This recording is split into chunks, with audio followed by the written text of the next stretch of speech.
bruising personally, but for the party, it wasn't the end of the world, as some journalists have written.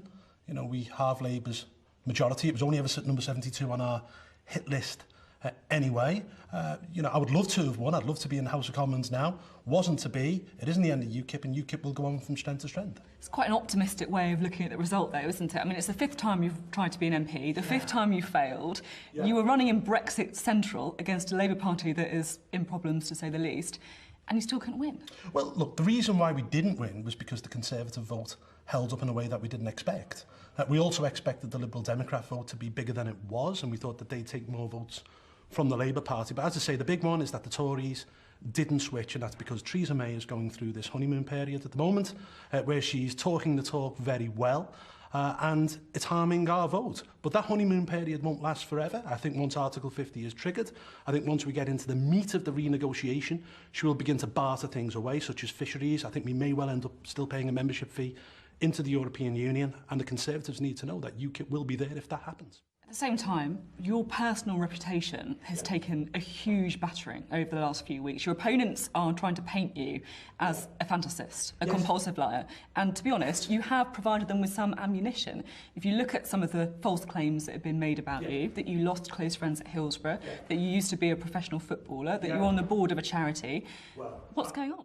Well, I'll deal with these one by one. As for the board on the charity thing, I was asked back in 2009, the charity at the time okayed the press release, so I don't know what's happened there. That isn't our fault. As for the close friends at Hillsborough thing, that went up on my website in 2011. I hadn't checked my website. I didn't know it was there. My press officer offered to resign as a result. I refused to accept it because, in the end, it's my responsibility, and I tell you, it's my fault. I should have checked. I didn't know. However, the smear campaign that started the week before, and the suggestion that I wasn't actually at Hillsborough, even though I've given evidence to Operation Resolve and I've said I'd be prepared to stand up in court on this, even though we provided witness statements to a national newspaper, was a coordinated and organised hit job on me, and it happened because we were standing in the by-election. You say it's a coordinated hit job, but those claims were on your website. I mean, you can see why Labour MPs pointed that out. Well, hang on. I mean, one of the other accusations is that I've claimed to have a PhD. I've never in my life claimed to have a PhD. You go through the records, no one's ever seen me call or heard me call myself Dr. Nuttall. That came from a LinkedIn page that wasn't even mine. But there were false claims that were on your website and in your name on interviews. Well, the charity one wasn't a false claim. The professional footballer one was a mistake, because I did play at Tranmere from the age of 13 to 18 but never signed professional forms. And the Hillsborough one, I failed to check something, but I want to put this in perspective. I didn't lie about weapons of mass destruction. I didn't send anyone into an illegal war. I didn't say anything racist. I've never been caught in a paedophile gang or anything. The fact is, I failed to check something which went up on my website in 2011, and I just think people need to take some perspective. And what's happened is that this story has been manufactured to roll on because it suits certain people with a political purpose. So you could argue then that you're not lying, but you're just unprofessional for not checking your website. Well, not unprofessional. Again, it was back in 2011. I didn't check, and for that, I am sorry. It's my fault, but again, I think we need to get a bit of perspective on this. You've also, of course, got to deal with some pretty big personalities in UKIP, to say the least. That's probably the polite way of putting it. We've seen Aaron Banks, one of your party's key donors, saying that he's going to run against your only MP. You've seen Nigel Farage describe Douglas Carswell, that MP, as a Tory party posh boy. What on earth's going on? It sounds like a civil war. Well, it hasn't been a good week for UKIP. I mean, I went away after the Stoke by-election, and as they say, when the cat's away, the mice have certainly played. I'm back now, the cat's back, and, I'm going to sort this out. The fact is, I was elected with the biggest mandate in the history of UKIP on November the 28th, calling for unity. And that's what UKIP needs to go forward. It needs to hold its nerve, it needs to come together, and UKIP needs to stay on the pitch, because if it does, the benefits that we will reap will be massive, because once these Brexit negotiations begin to fail, and as I said, Theresa May starts to barter away certain things, UKIP will go through the roof when it comes to the polling. So what are you going to do then? Because in any other party, if someone was openly plotting to remove the single MP, they'd be thrown out, they'd be stripped of their membership. Are you running the show, or is it Nigel Farage? Oh, no, I run the show. I mean, let's be perfectly clear. As I say, I've got the biggest mandate in the history of the party to do so. I mean, there's been accusations made against Douglas Carswell that he didn't try to get Nigel Farage a knighthood. At the behest of myself, the party chairman, met with Douglas the other day, and we now have it in writing from Douglas that he did speak to the right people and he did lobby for Nigel to get a knighthood. I've lobbied myself. I mean, I've written to the people that matter. I've tried to get Nigel Farage a peerage, and I think it is a disgrace that he hasn't been honoured in one way or the other, considering when you look at some of the people who do receive honours. Nigel Farage is the most influential British politician of the 21st century, because if it wasn't for him and it wasn't for Ukip, we would never have got a referendum and we would never have got Brexit. So did Nigel Farage and Arron Banks tell you then before they moved against Carswell? No, because I was away. I went away after. But they could have called you up, couldn't they? Well, I was out of contact. You know, I went away and I've come back and I've walked into this. But the fact is, you know, Douglas has put it in writing now. It will now go to the national executive of the party who make those decisions. And, you know, I want Nigel to be involved in UKIP. I want Nigel Farage to be front of house because he's one of the best communicators in British politics. And as I say, he should be given an honour. He should be given a knighthood because the things he's achieved in politics have been massive. Are you worried, though, about these rumours of Douglas Carswell potentially defecting to the Conservatives? Is that something you want to stop happening? Well, Douglas has said that he's 100% UKIP. I never want to see people leave the party. And people aren't leaving the party, actually, since I've taken over. Party membership hasn't fallen at all. In fact, we're up in the opinion polls. I think when I took over, we were on 12%. We're now on 15%. So we're going up. I mean, this isn't really a party in crisis, as the media like to call it. It's not a party in crisis. You know, no, it's not. No. Do you know what, Sophie?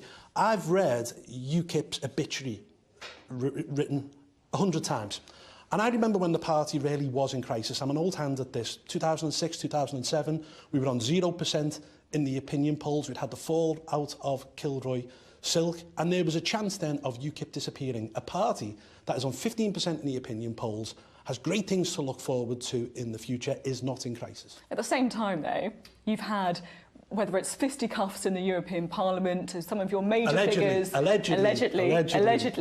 Yes. Whether it's major political figures trading blows on Twitter. I mean, at times, you must admit, it's looked a bit of a circus, hasn't it? It hasn't looked good. It certainly didn't look good, actually, in the autumn. I think once I took over on November the 28th, we smoothed the waters and there wasn't a problem. The party was unified since the result of the by-election. And I went away. It's sort of broken out again. I'm now back. I've got to get it under control, and I will get it under control. Some people will say, do you really need UKIP right now? Because Theresa May is delivering on Brexit, she says. She's taking the UK out of the single market. If the polls are to be believed, then people actually think she is delivering. She's doing a good job. What's the point of UKIP? Look, I mean, many of her speeches sound like UKIP confidence speeches at the moment, but she's always been very good at talking the talk, Theresa May. But if you look at her record as Home Secretary, the proof is in the pudding that when it comes to walking the walk, she generally fails, whether that is getting hold of radical Islam or whether that is cutting the immigration figures down to the tens of thousands, which she said she was going to do. In her last year as Home Secretary, a city the size of Newcastle upon Tyne came to this country net. That isn't a success, and I don't believe, for one, that she will deliver the Brexit that people really voted for on June the 23rd, and that's why UKIP has to stay on the pitch to ensure that it is delivered. We talked a lot about the politics. I'm quite keen to talk about the personal impacts of the last couple of weeks, because politically it's been pretty bruising, of course. Yeah. Personally, it must have been brutal. I mean, how has it been for you and your family? Well, it's been quite difficult, to be honest with you. The harassment of my family is something I was never prepared for, and they certainly weren't prepared for. You know, when you have your 86-year-old grandmother having a camera shoved in her face while she's standing there in her dressing gown, whether you've got your widowed auntie being harassed, whether you've got your parents being harassed, I mean, the list goes on and on and on. However, and I said this in my conference speech, I won't let it break me, because if it breaks me, it breaks UKIP, and I'm more determined now than ever to ensure that UKIP goes on from strength to strength. See, beneath all that, though, you must have had a wobble. Have you ever felt like packing it all in? Well, do you know, some mornings you do wake up and you think, you know, do I really need this? But, you know, I said when I became UKIP leader I was doing this out of duty, and I have a duty to ensure that Brexit means real exit. The Hillsborough allegations, of course, must have been personally very painful as well. For someone who is a Liverpudlian, someone who's a Liverpool fan, for lots of people who were at Hillsborough, that day will have been ingrained in their memory. Can you talk us through what it was like for you? Well, I was 12 and a half. And, you know, it's something which I don't really talk about that much. You know, I was there with my father and my uncles, and we were in the upper tier of the Leppens Lane end. And as I say, I've given evidence to the police on this. I've spoken to the people that matter in Liverpool about the situation. And it is quite clear, you know, I was there on the day, and any scurrilous accusations that have been made that I wasn't there and I've lied about being there are quite frankly part of a smear campaign. Has it been a deliberate decision not to talk about it? Is that because it's painful or...? Well, do you know, I just wanted to get on with my life. You know, as I say, I was 12 and a half. You know, I was a young boy who'd gone to watch a football match with his family, and, you know, witnessed things that no child, I suppose, of 12 and a half should have to witness. But I will say this, I didn't witness the worst of it, because thank God, you know, my father was an experienced match goer, and he realised pretty quickly that something was badly wrong, and I think we were probably one of the first to leave the stadium. I've always seen you, in a way, as a bit of a reluctant leader. It's almost as if you put yourself forward once there were no potential candidates left in UKIP's ranks, and I just wonder why that is. Is it because you knew you had some skeletons in your closet? Is it because you knew that you were going to take over a basket case of a party? No, what was that? No. I mean, look, I've given my life to Brexit, my political life, and I just thought once Brexit had happened, and you know, I've been the deputy leader for 6 long years, that it was time for Nigel and I to hand on to the next generation. We tried to do that. It failed quite spectacularly. And then one thing was going to happen one or two things was going to happen in October, and that was either Nigel Farage came back full-time as leader, or I stepped up to the plate to do it. And Nigel definitely wasn't going to come back as leader, and therefore it was my duty to ensure that UKIP remained a political force in politics. So a duty rather than a personal choice then, really? Well, it was my duty. I'm not going to deny that. I wanted to ensure that UKIP was there to make sure that Brexit was really Brexit, to ensure that people got what they voted for on June the 23rd. But equally, I still believe UKIP has a great opportunity in working class constituencies to replace the Labour Party. This is going to be a long-term project, not a short-term project, and that's why the Stoke result might be a dent, but it's not fatal. UKIP leader Paul Nuttall. You didn't frankly have the balls to put country before party.